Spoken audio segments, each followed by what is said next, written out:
M72, la web radio sartoise.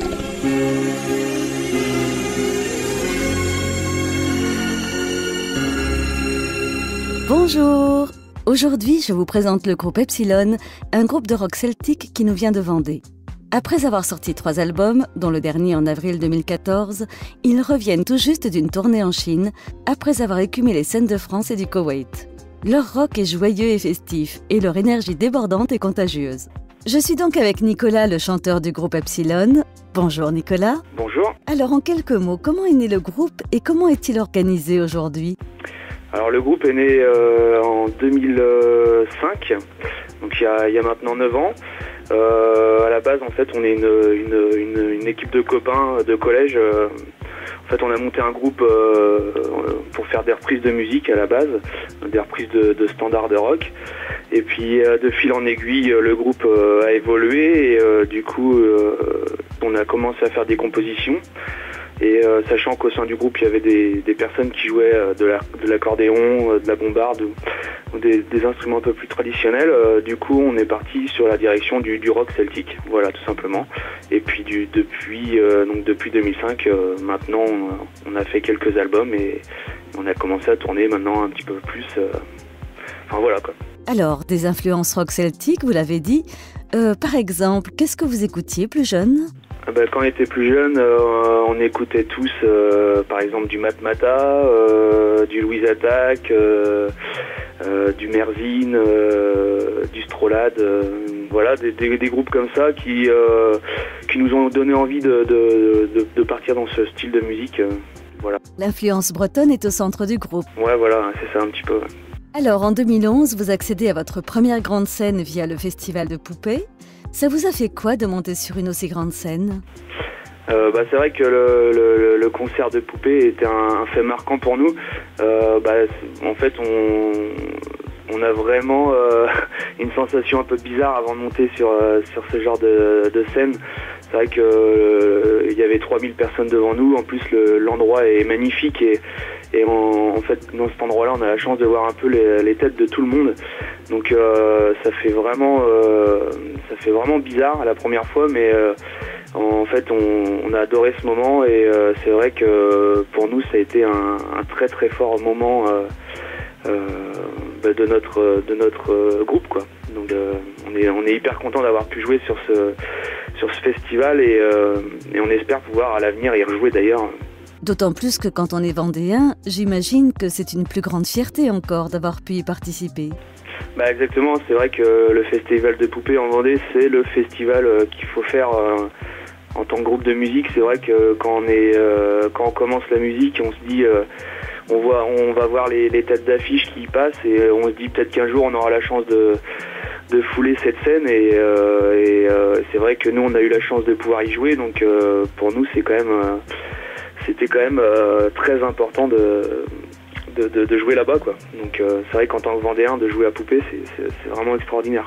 Vous avez aussi goûté à la scène internationale puisque vous revenez de Chine. C'est pas un petit peu bizarre ce rock celto-vendéen ? J'imagine qu'ils n'ont pas trop l'habitude d'écouter ce genre de musique dans ces pays d'Asie. Non, en fait, pour eux, c'est une grosse découverte et en fait, c'est pour ça qu'on a eu la chance de pouvoir aller là-bas. Et les concerts se sont super bien passés, quoi. En plus de ça, c'était pas une petite tournée, on a vraiment fait une vraie tournée. On a fait 15 concerts en 20 jours. On est passé dans toutes les plus grosses villes de Chine. On a fait 14 villes différentes. Donc en passant de Pékin, Shanghai, Canton, enfin bon bref, toutes les plus grosses villes du pays. Donc pour nous, en tant que groupe, on va dire français, on n'a pas forcément l'habitude de faire des tournées comme celle-ci. Et c'est vrai que pour nous, c'était hyper enrichissant. Déjà en termes de rencontres, parce que déjà on rencontre un autre public, une autre culture et un autre mode de vie.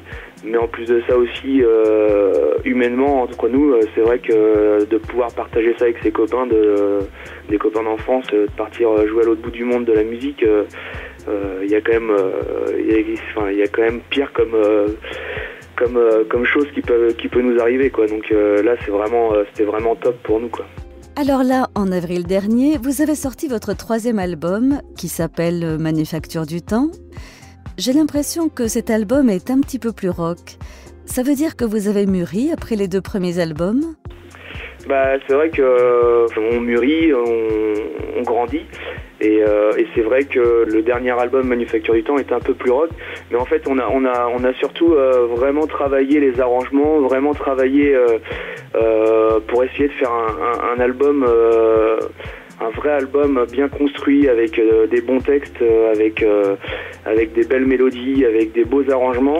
Donc c'est vrai qu'il paraît un peu plus rock, mais en fait c'est vraiment le fait aussi d'avoir vraiment passé plus de temps à la composition et on a vraiment essayé de soigner tout ça pour pouvoir sortir un album qui nous plaisait vraiment, quoi.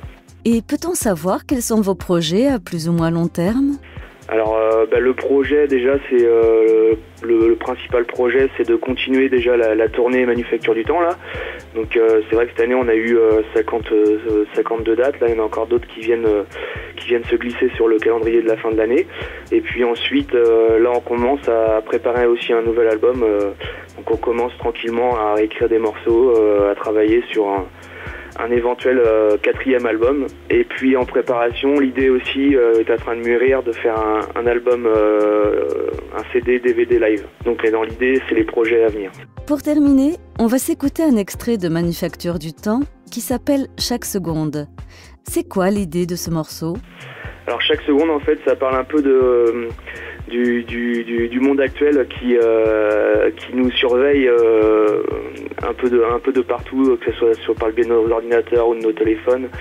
En fait, chaque seconde de notre vie maintenant est un peu connectée et surconnectée.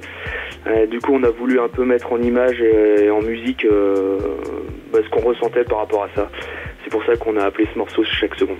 Eh bien, c'est parti pour écouter Chaque seconde. Nicolas, merci beaucoup. Merci beaucoup. M72, la web radio sartoise.